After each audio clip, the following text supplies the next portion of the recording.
Hey everyone, thanks for tuning in to my short video on how to make sauerkraut. So this is an amazing food, obviously great for the gut, fermented food, something I massively recommend for everyone, but if you have any gut issues, fermented food is great. If you buy this from the store, like we're going to be making this, I think it's a 32 ounce, I'm not too sure because I don't really know imperial measurements, but we're going to be filling that. That's, $15 at least, I would think, in a store, probably a bit more. So for the price of an organic cabbage, has to be organic because the pesticides non-organic, only conventional cabbage will stop the fermentation process. Some salt, don't have to use Himalayan, I just get it because it's cheap at Costco, and then whatever flavourings you like. You don't even have to have that, you could literally go with these two, it makes great flavourings. But I want to do today some fennel seed and some garlic. I'm not even going to cut the garlic. So a couple of things that are going to make your life a lot easier if you use these fermentation lids. They just sit on that. You can pump the air out of that, and it's going to reduce the chance of mold, which is depending on what type of mold, how bad the mold is. You might have to throw the whole thing out, which is a shame. Make sure you save. You've got to throw the outside ones away, the dirty ones away, but save one of the inner ones, just a bit like this. You find out why later. So just put that to one side. So the main thing is you're going to have to weigh your cabbage, and you're going to use a specific amount of salt to the amount of cabbage. So it's 1.5 to 2 teaspoons of salt per pound, and I will link this, or I will post this in the description as well, so you don't miss this. The mixtures are totally up to you, it's down to taste. I tend to go with a tablespoon or something like this, and then I will chuck in I'll just chuck in 4 cloves because that's what I've got left. But you could I put in like jalapeno sometimes, any hot peppers are great, and anything really that you think would taste great. But like I say, if you just want to do like a normal sauerkraut, it's still going to taste amazing. It's going to be great for your gut. So I'm going to get cracking. What we're going to do is cut this in half, take the outside ones off first, cut this in half, then in quarters, and then cut it into the right thickness that you want your sauerkraut to be. So there's one I did earlier. I'm making 2. I'm not just trying to be one of those chef idiots that does that, but that is actually one I made earlier. So I'm going to get cracking cutting this.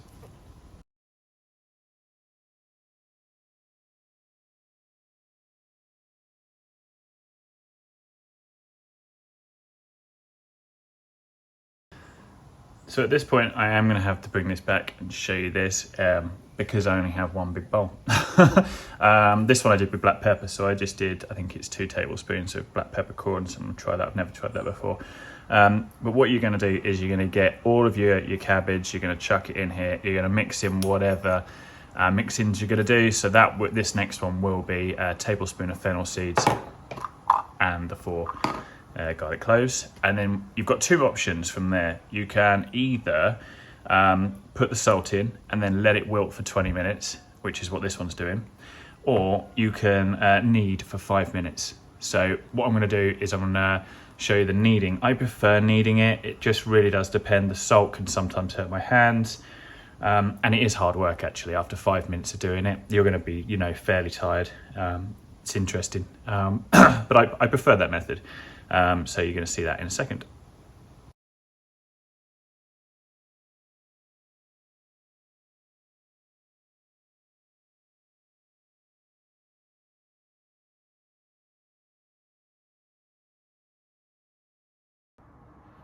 All right, so cleared my bowl out of the other one, chucked it all in, get my salt.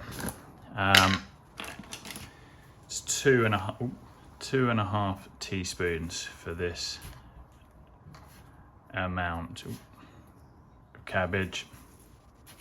It's going to do roughly. There's a tolerance in this. You'll see in the description. So there's no issues if you do go a little bit over or under. Chuck in the mix-ins.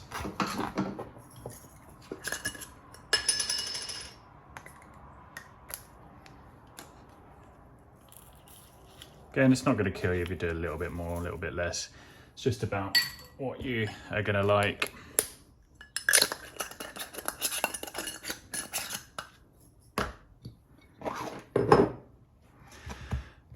So 5 minutes of kneading.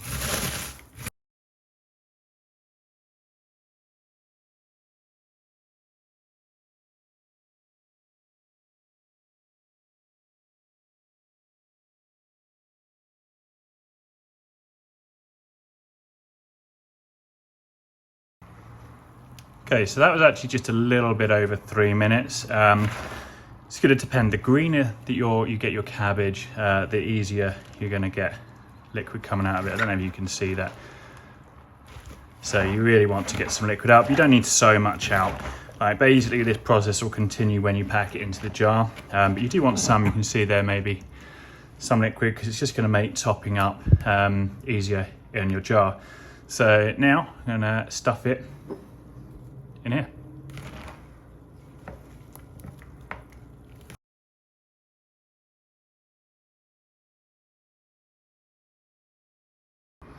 Okay, so that is it. Definitely don't want to fill it up all the way to the top. I'll show you why in a minute. You might have some left. It's not a problem. You can still eat it now. Won't have all of the goodness. Won't have all of the goodness yet, but you don't need to throw it away, that's for sure. So this is where this little guy comes in handy. This is the bit that you saved. What you're going to do is just pop it in there, and you want everything underneath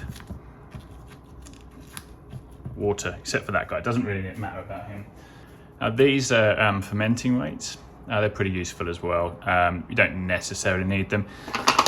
Same as you don't really need these. They just make it a lot easier, and they're gonna, stave off any mold that you definitely don't want. It's really difficult to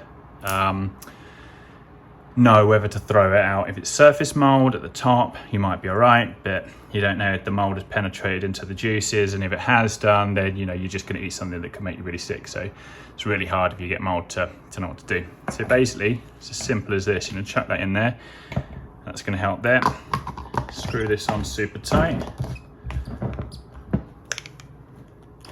Make sure it's on. All right, this one comes with a little handy thingy, so I'm going to set the date. And then all that's left to do, pump out any remaining air.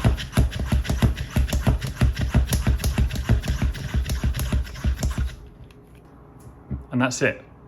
You're going to put this in a dark, warmish place. You don't need to heat it, but definitely needs to be dark. And taste it after a few days, and then basically just going to get it out when you think you're done. You see some bubbles when you look at yours. When it stops bubbling, it's usually a sign that there's no more fermentation that's going to happen. I put mine on a plate, so I'm going to have 2 in a bit. Okay. So that's my one from earlier. I'm just going to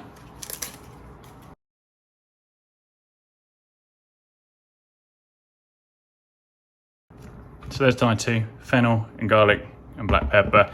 I use a plate, so I'm going to put these in my dark, warm place. I go for maybe 2 weeks, or whenever I tend to run out of my previous batch, which is in the fridge. But once it's done, you put it in the fridge and it's ready to eat. So thanks for tuning in. I'm Pav, and enjoy.